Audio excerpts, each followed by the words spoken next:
a um problema sério que nós temos e que a Assembleia devia também participar junto ao governo do Estado, que é o problema da crise de água. Nós já estamos com os municípios praticamente 3, 4 dias sem água.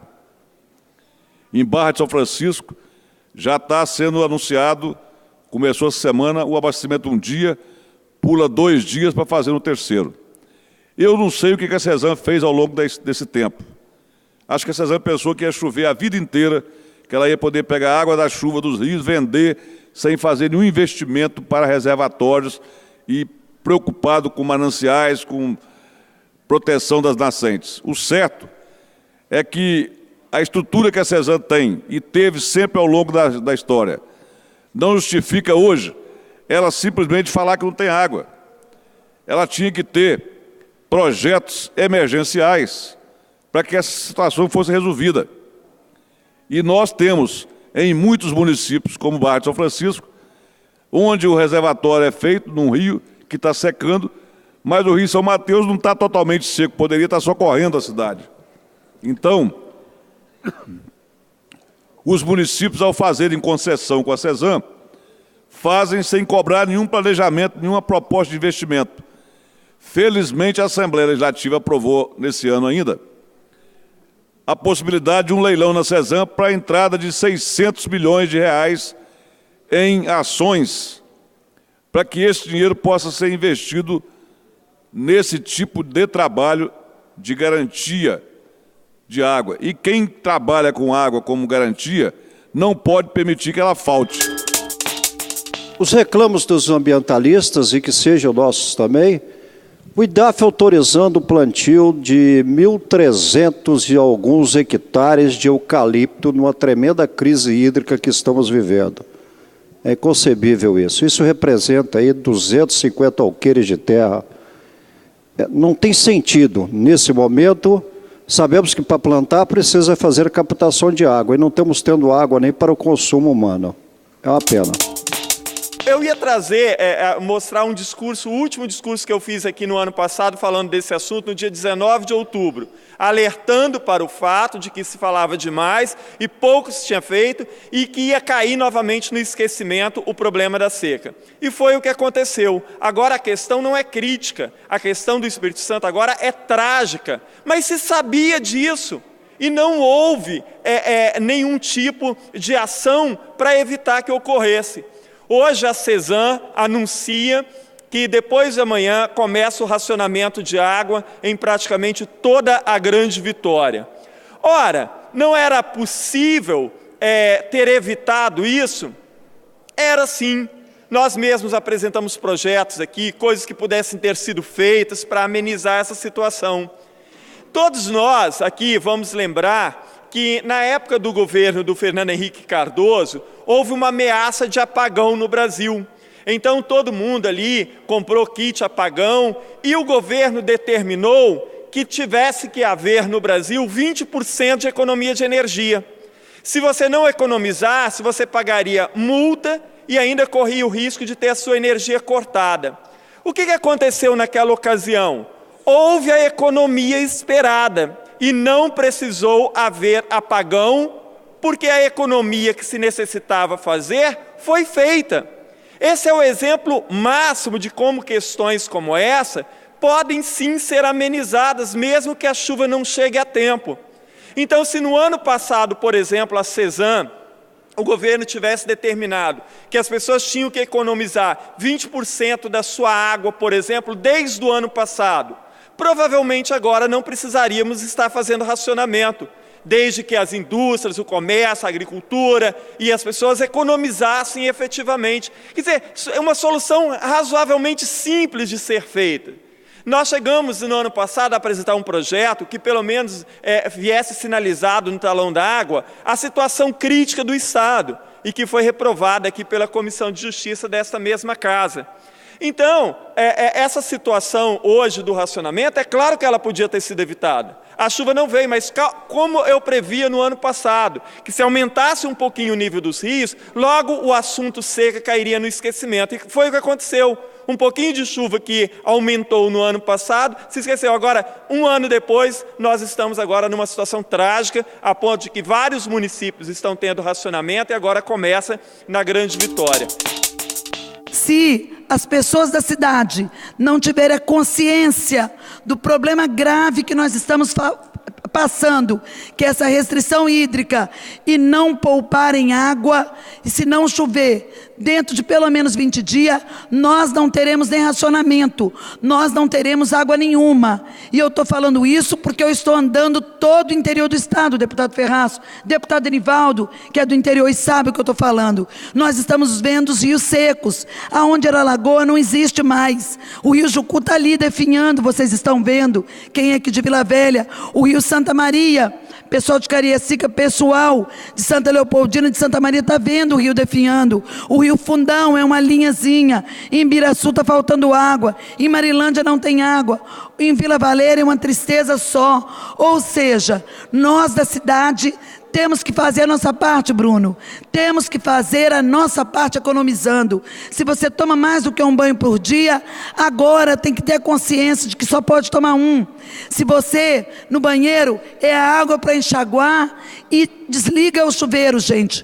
Porque nós temos a descarga, é com cuidado, reaproveitar a água da máquina de lavar. Agora é momento de restrição, agora é momento de cautela, de ter muita cautela, porque já está se fazendo rodízio e isso vai se intensificar na Grande Vitória. Então precisa ter a consciência que não dá para lavar carro com mangueira, que não dá para lavar calçada neste momento de dificuldade, que se lavava, limpava a casa várias vezes ao dia, que vai ter que passar o pano molhado, e uma série de atitudes que tem que ser tomadas para poder a gente estar racionalizando a água e usando a água com responsabilidade, porque vai faltar, é um bem que é finito, ele tem fim, ele não é infinito, ele tem fim, a seca está aí e nós precisamos de ter essa consciência e este comprometimento, tanto no interior do estado como na cidade, para a gente poder vencer essa diversidade da crise hídrica, da falta de água no nosso estado. Quando se trata da crise hídrica, nós já estamos aí indo para 3 anos de escassez dentro do nosso estado, e as coisas vão muito lentas. A gente percebe que existe muitas falas, mas existe pouca ação. Está aí o reflorestar emperrado, o programa de barragens também bem emperrado, as políticas não chegam onde devem chegar. Todas as cidades aonde passa o Rio Doce foram atingidos seriamente com o rompimento da barragem Fundão. Até hoje, os municípios sofrem, os pescadores nem se falam, e muitos que viviam na ribeirinha ainda estão sem poder se movimentar. Mas eu quero chamar a atenção e pedir o apoio de todos os deputados,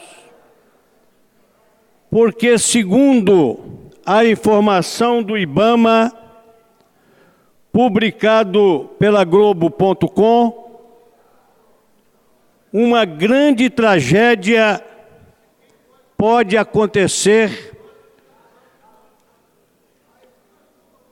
com o rompimento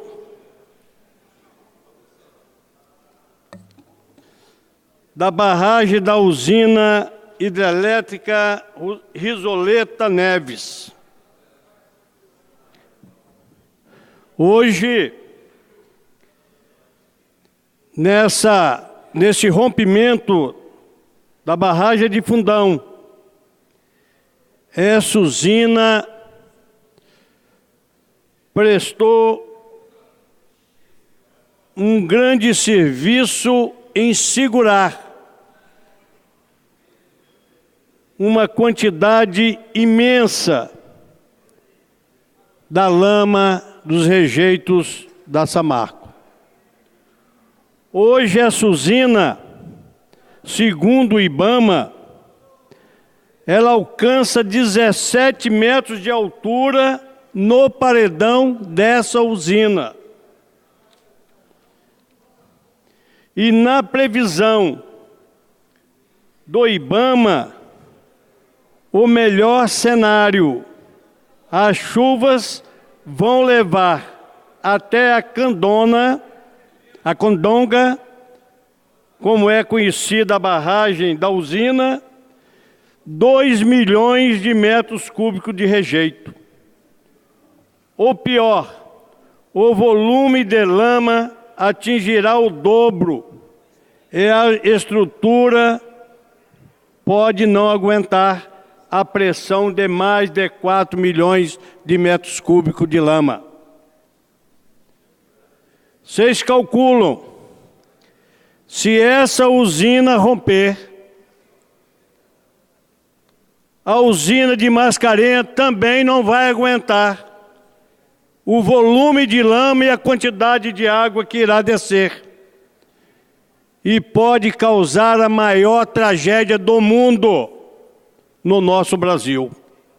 Então, chama a atenção do governo estadual, federal e órgãos do meio ambiente, para que pelo menos faça um plano de evacuação dos municípios ao redor do Rio Doce.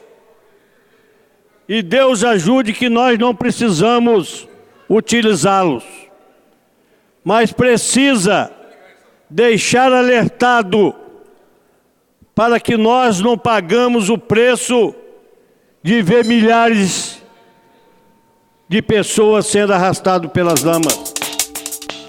Todas as medidas, e isso serve para nós aqui na Assembleia Legislativa também, todas as medidas que tornem as nossas ações mais efetivas, mais transparentes, mais éticas e mais compreendidas pela população, tanto melhor para nós. Eu estava lendo semana passada algumas coisas falando sobre corrupção, porque está ali no Congresso também, para ser analisadas as 10 medidas contra a corrupção, que quando existe transparência, o volume de corrupção reduz muito e os governos se desgastam muito menos. Aqui no Brasil sempre parece o contrário, parece que as pessoas querem escamotear, querem esconder para não serem desgastadas. Hoje nós vivemos no mundo da informática e da informação. Então, dia menos dia, tudo é descoberto. Pode passar um tempo, pode passar 1 ano, 2 anos, mas as coisas acabam sendo descobertas, sim. Então, é lamentável que, ao mesmo tempo que se apresenta ali as 10 medidas de combate à corrupção que estão sendo analisadas lá no Congresso, ontem, espertamente, se tentou ali fazer uma emenda ao projeto de lei para que os crimes de Caixa 2 que ocorreram até então fossem perdoados. Isso teria um reflexo, obviamente, muito grande na questão da Operação Lava Jato. Há poucos dias atrás, o Congresso Nacional deu uma resposta de grande responsabilidade com relação ao aumento solicitado pelo então presidente do Supremo Tribunal Federal, o ministro Ricardo Lewandowski, de que os estados falidos, o governo federal também em estado de falência, não dando aumento a nenhum funcionário público, nem aos direitos que tem, tanto o governo federal quanto o Estado, mas dando um aumento para a justiça de um modo geral. E daí se chegou a uma conclusão de que nem o governo federal, nem os estados tinham condições de dar qualquer aumento para uma classe, em detrimento de todas as outras classes que fazem parte do contexto nacional.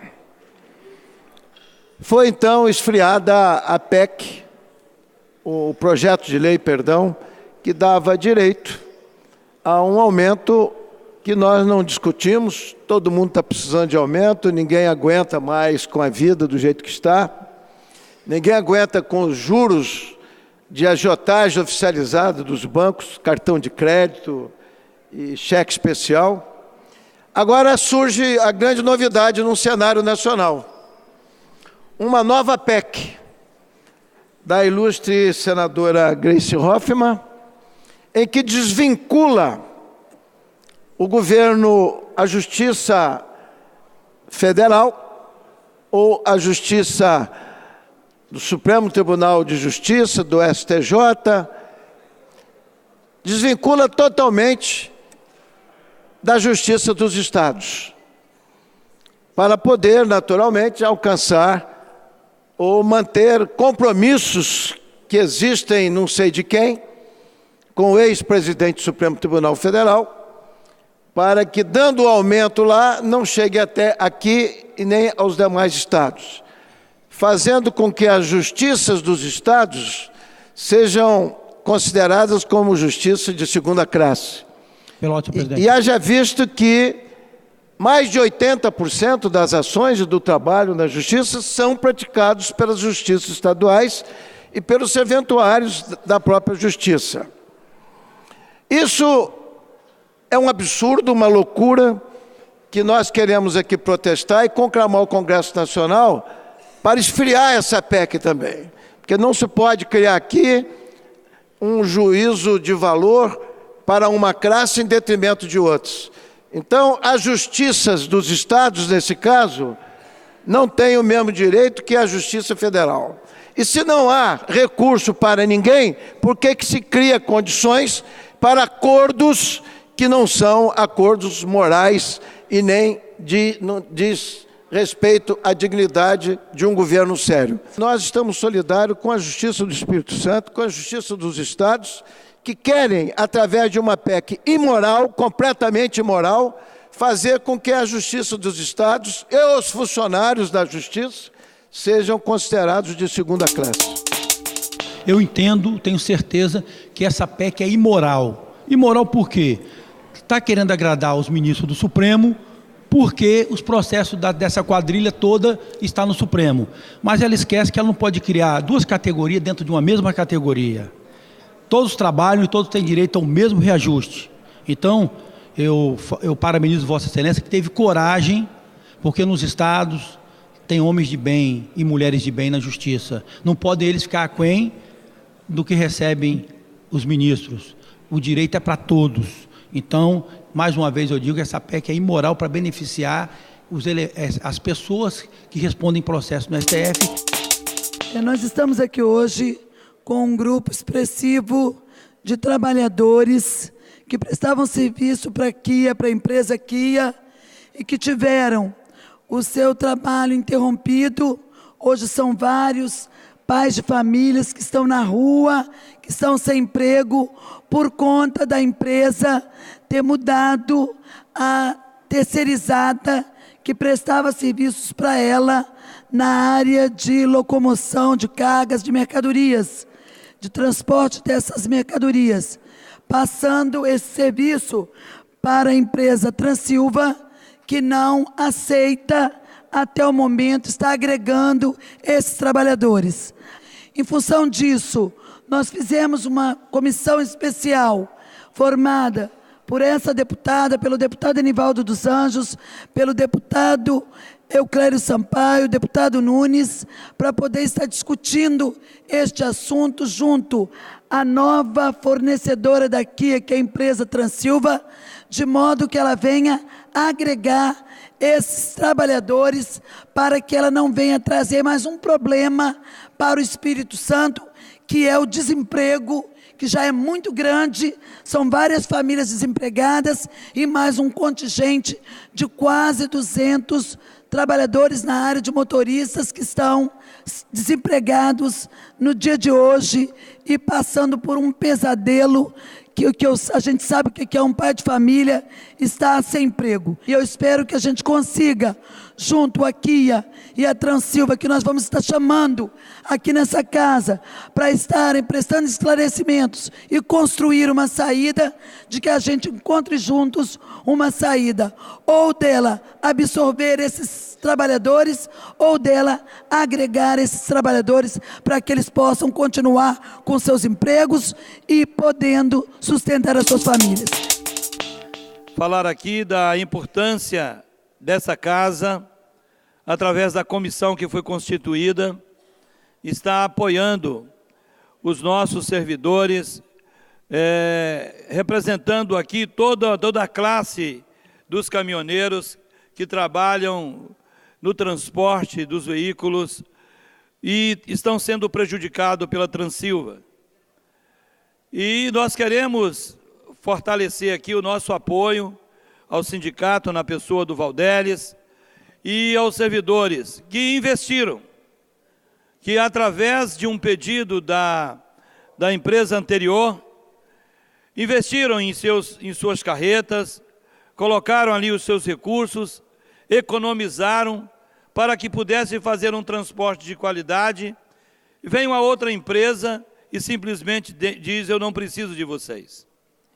Então é diferente quando você tem um equipamento que possa servir a outras atividades dentro do estado, dentro do país, um caminhão comum, uma carreta que possa transportar blocos, enfim, do que um caminhão que foi preparado, uma carreta que foi preparada para transportar veículos. Então nós queremos aqui mais uma vez trazer nosso apoio, o apoio da nossa equipe a esses profissionais que há mais de 20 anos estão no mercado de trabalho, estão sustentando a sua família com esse serviço.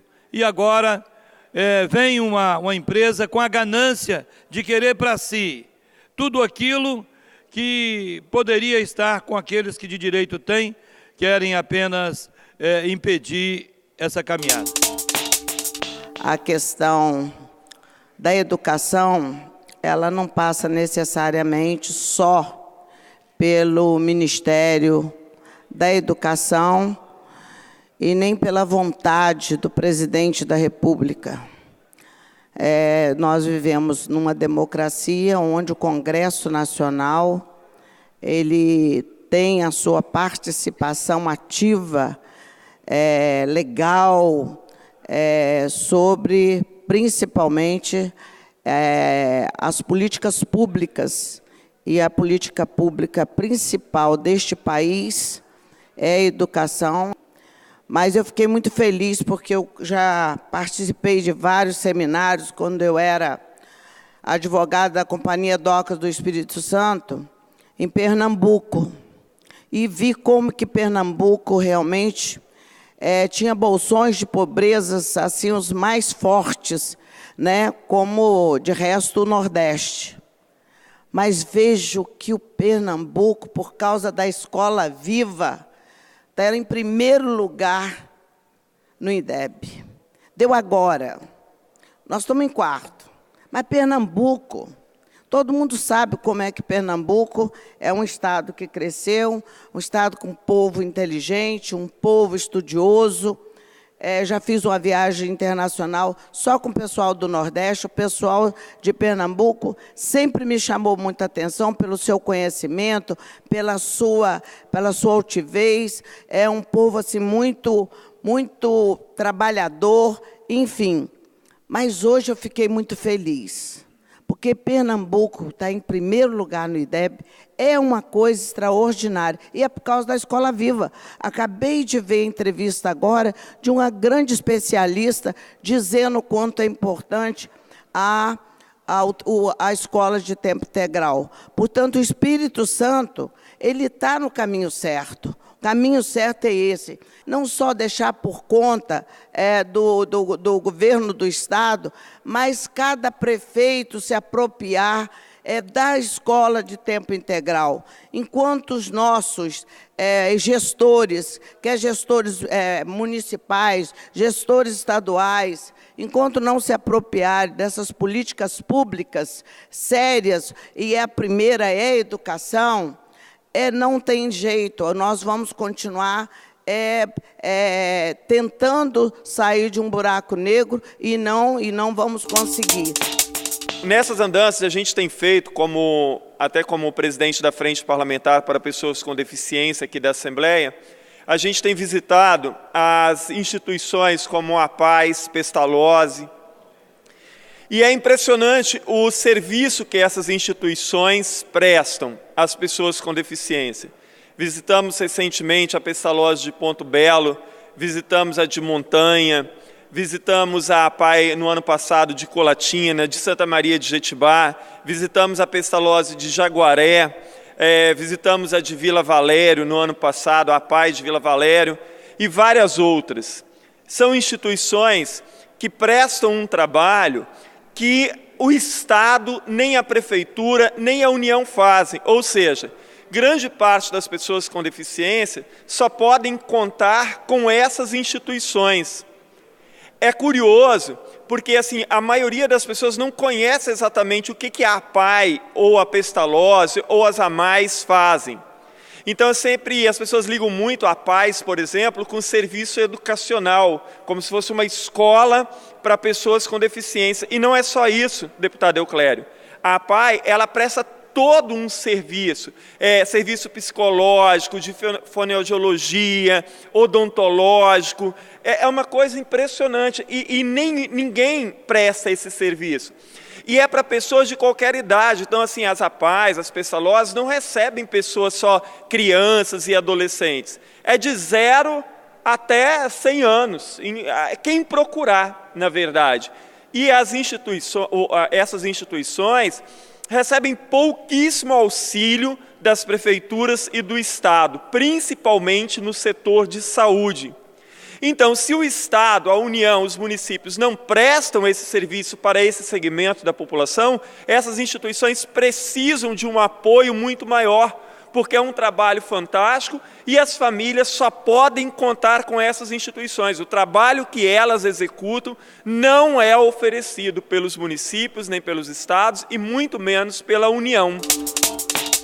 Nós queremos novamente parabenizar os nossos atletas que fizeram bonitos na Paralimpíadas, principalmente o nosso Daniel, lá de Nova Venécia, que teve o grande êxito de ser medalha de ouro, medalha de prata, fazendo assim o nosso estado está pontuando, está sendo visivelmente qualificado dentro do esporte, principalmente naqueles que tiveram algum obstáculo e que não tem a mesma visibilidade que tem as Olimpíadas, que tiveram as Olimpíadas, que tiveram assim mais cobertura até mesmo da imprensa. Mas nós queremos parabenizar o Daniel do seu esforço, a sua dedicação, o seu empenho, a sua família, dizer que o Estado do Espírito Santo está honrado e também Nova Venécia se sente honrada com esse êxito, não apenas pela medalha, porque a medalha é uma conquista, os outros que não tiveram medalha também conquistaram com o seu empenho, a sua participação, que é possível vencer sempre. Então, ao Daniel, pelo seu empenho, pelo seu esforço, saindo de Nova Venécia, vindo por aqui e agora conquistando o mundo. Parabéns, Daniel, que Deus te abençoe e parabéns a todos os atletas do Estado do Espírito Santo, do nosso país, que realmente fizeram uma grande festa nesses Jogos Internacionais que aconteceram no Rio de Janeiro. De aproveitamento do refri. Vamos fazer uma legenda, que possa ser